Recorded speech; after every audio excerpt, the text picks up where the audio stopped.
So this is my reflection on the course of instructional design by Jalen Davis.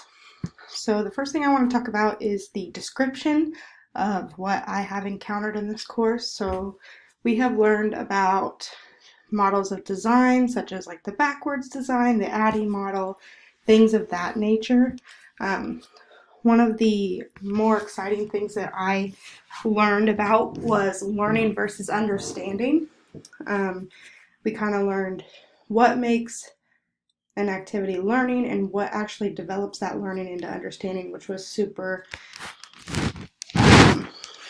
awesome to me to understand because I didn't really understand it fully before. I thought I did, but after reading the articles and things like that, I understood a lot more. We also learned about the difference between a model, a strategy, and classification, which is going to help me in the future when designing my plans and my instructions. That way I'm able to use all of those things to create a well-designed plan. Then we also learned about the components of instructional design and how that we use that to make up what we're planning on doing. We learned a little bit about task analysis, which is something that I didn't know anything about before. I didn't know that you were supposed to conduct an analysis on the tasks that you plan for your students to do. We learned a little bit about unit planning, which I feel like was very important because I have never developed a unit. I had barely ever done lesson plans and things like that before, so this was very helpful to me. We also learned a little bit about revision and reflections, which I haven't had a lot of prior experience with. Really, I learned a lot about what you should include in those and how you should fix those things that you didn't think that you needed before. So then the analysis of my learning, what I did learn was that unit planning is very, very time consuming. There's a lot that goes into that. I didn't realize how long it would take me to plan a unit, really. I've done lesson plans before and they've taken some time, but the unit plan itself seems way bigger and you have to think about the whole thing and how long that's going to take, and I just didn't realize how long that could take. So I'm planning on starting things like that way in advance so that way I'm able to get it completed how I want it. Another thing that I learned was that there were models to design instruction. I had no idea that I was using the backwards design model like every single day as I was teaching. I never even had thought about it or even knew that there was models to use. But now that I know that there's many to use, I plan on using them in the future and maybe trying some different models out. So then the third thing that I really learned was that you're supposed to analyze each task. I didn't know that you were supposed to go through and find new ways to teach things and then try to test that and make sure that you're actually using a task that's going to get you to where you want. So that was something new for me as well. So then it's going to bring me to my planning section. The question was, what would you do differently in the future to conduct the first thing was a task analysis. I really didn't know that task analysis was a thing, so I was not conducting those when I was planning instruction. So in the future, I do plan on using this. I also plan on conducting a task analysis on everything that we do because I feel like it's important to make sure that that is actually meeting the goals. Otherwise, you're just doing a task for no reason. So I do plan on actually using this in the future, whereas I did not know that that was even a thing. So the next thing was a needs analysis. I have done this in the past, but it has never been in detail, really.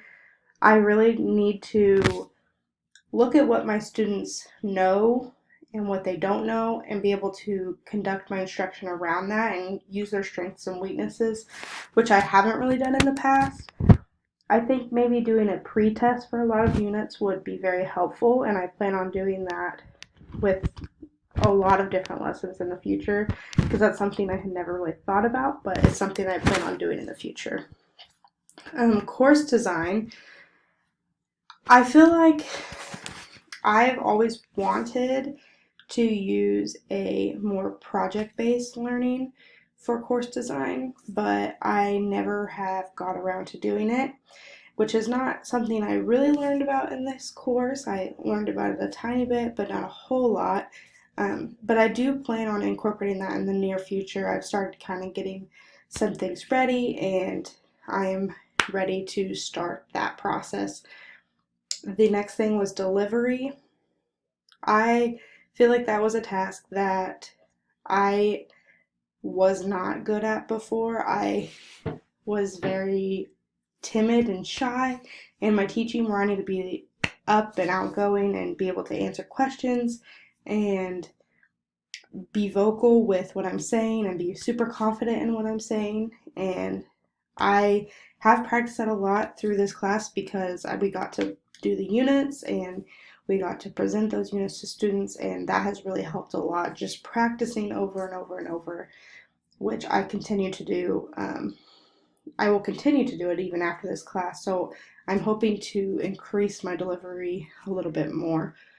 Technology implementation, that's something I really want to incorporate. I've been doing a lot of research lately in this class, before this class, and even now as this class is wrapping up, into what different technology I can use in my classroom, and like what websites I can use for learning and different things that I can use to increase their learning and be able to use the technology that they're going to use in their everyday lives, really. So I did learn a lot from this class in that aspect, because I got to see a lot of different programs that other teachers and other students in this class were using, and I have started implementing those as well.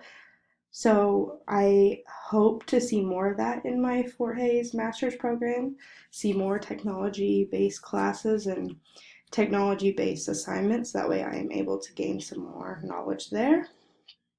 Then the last thing is assessment.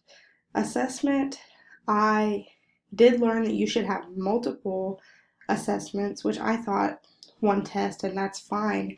But in the future, I plan to use multiple. Like I said earlier, I plan on using a pre and post test, so that way I can see how their learning has changed. I also think using an assessment of their presentations is also a really good idea, and it's something that I came up with during this class, and I have continued to use it in my other classes for as I plan lessons and units. So I did learn a lot there, and I'm going to use that in the future. So the ISTE standards that applied to my reflection were the ISTE 2.3.B 2017, which says establish a learning culture that promotes curiosity and critical examination of online resources and fosters digital literacy and media fluency. The ISTE 2.5B 2017 says design authentic learning activities that align with content area standards and use digital tools and resources to maximize active, deep learning.